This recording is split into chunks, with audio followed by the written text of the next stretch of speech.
Welcome back sa aking YouTube channel para sa first time. I-skip mo na yung Jeremy TV.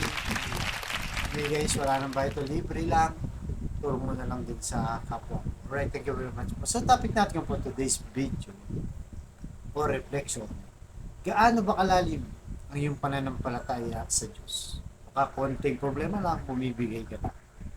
So, nung panahon ng Old Testament guys, panahon ni Moises, nagpadala siya ng 12 na spy kasi papunta sila sa bayan ng Jericho na kung saan ay kailangan nilang sakupin yun dahil isa yun sa mga promised land ng ating Diyos.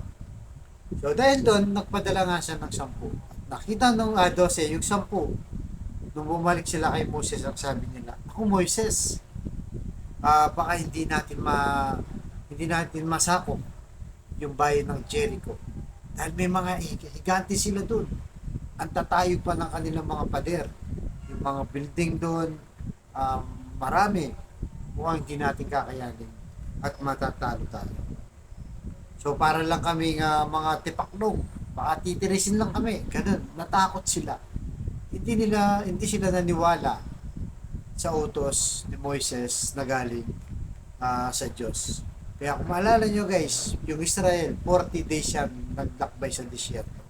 Pinaikot-ikot lang sila ng Diyos para matest nila kung gaano sila katibay, kalalim ang kanilang paniniwala o pananampalataya sa Diyos. Kahit yung 40 years na yun guys, karamihan dun sa mga matanda na ay namatay na. Naubos ang kanilang lahi at sumunod naman yung susunod na generation. Kaya sabi ng ating Panginoon Diyos, sabi niya, ito yung dadalhin ko sa disyerto, ito mga bagong generation. Sila yung makakarating sa promised land, mga bayan nga ng Israel. Sa dalawang spy na pinadala ni Moises, yung dalawang spy lang ang naniwala sa kanya. Yung isa, itong si Rahab, nakita niya guys, ay hindi niya man nakita nung panahon kasi bagong henerasyon na to, yung mga matanda namatay na.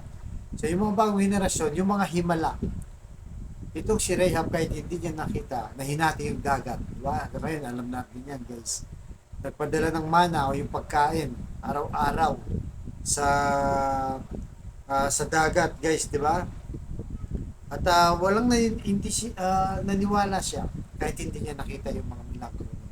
Pero yung mismong taga-Israel na araw-araw nasaksiyan nila, naranasan nila yung mga milagro ng Diyos, hindi sila naniwala sa milagro yun. Kaya nga itong mga bagong generation, sila yung talagang nakapunta sa promised land. Kaya nga sa ikalawang Korinto chapter 5 verse 7, sapagkat namuhay tayo sa pananampalataya at hindi ayon sa mga bagay na nakikita natin. So guys, malinaw, di ba? Faith yan. Kasi ang faith din naman talaga yung nakikita. Kaya nga talagang powerful to guys. Powerful to kahit hindi siya nakikita. Kung baga umaasa ka, alam mong may mangyayari, di ba? So sa panahon natin ngayon, di ba, mas marami tayong nakikita sa social media. Diba? Nakikita natin yung magagarang kotse, mga lahas, mga bahay, mga bag, mga relo, yan. Nakikita natin yan. Ito yung parang temporary lang. Dito lang yan sa mundong ibabaw. Although hindi naman masama mga ganyan guys na makarami ng ganyan. Lalo na kung galing naman yan sa pinagpaguran mo sa kabutihan, okay lang naman yan. Pero wag natin kalimutan yung pananampalataya kahit hindi nakikita. Kaya nung dumating ng Panginoong Yesus, di ba? Nung mismong siya nung nabuhay na sa muli, anong nangyari nung sinabi niyang peace, may pahad sumasa inyo, sabi sa mga alagad habang nagkakatipon-tipon. Anong sabi nang nakita nilang lumitaw ang ating Panginoon Jesus, at wala dun si Tomas, di ba? So nung kinuwento na nila, ang sabi ni Tomas, hindi ako naniniwala na nabuhay ang ating Panginoon Jesus. Hanggat hindi ko na ipapasok ang aking daliri sa kanyang tagiliran at hindi ko siya naahawakan So, ibig sabihin itong si Tomas guys, halos katulad natin, na to see is to believe. Kung hindi mo nakikita, parang hindi totoo, di ba? Ganun ang paniniwala natin. Kung saan, ganun din ang paniniwala ng mga dating Israelita. Parang gusto nila kung ano nakikita nila, tsaka lang sila naniniwala. Pero tayo, sa panahon natin to, bagamat marami nang lumalabas nga sa social media at talagang modern technology na ngayon, pero naniniwala pa rin tayo sa pananampalataya. Di ba? Di ba, yung hangin, hindi naman niya nakikita, pero totoo may hangin. Ganon din sa Diyos, di ba?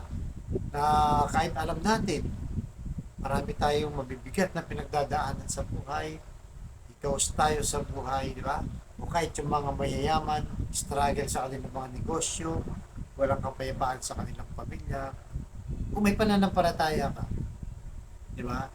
Kung sa panahon ito, ikaw ay nagninegosyo at nababankrupt ka na, alam mo kung may pananampalataya ka sa Diyos, alam mong maaayos na ito.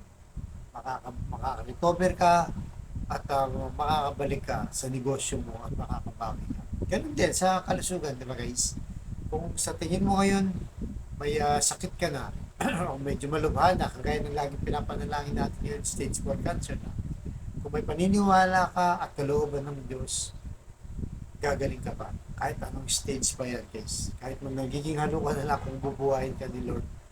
Kung dudugtungan pa ang buhay mo, tsak yun, ay lalakas ka ulit, makaka-recover ka. At sa pamilya mo, kung nasisira na, di ba, kayong mag-asawa, kayong magkakapatid, kung nagkakasiraan na kayo, at kung may pananampalataya ka sa Diyos, alam nyo na manunumbalik ang magandang relasyon ng pamilya kahit nagkakaaway-away sa mga madaming kadahilan. Kaya sa kapatid nating nanonood sa aking vlog na may matinding karamdaman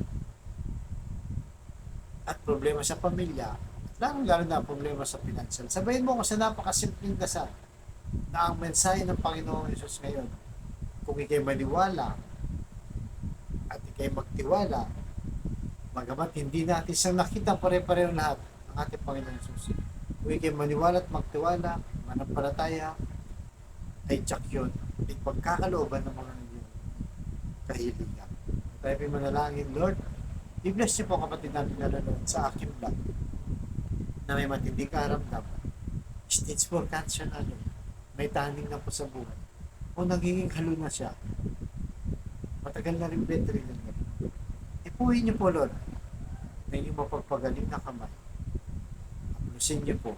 Yakapin niyo po ang kapatid namin na maranas ngayon ng matinding karamdaman.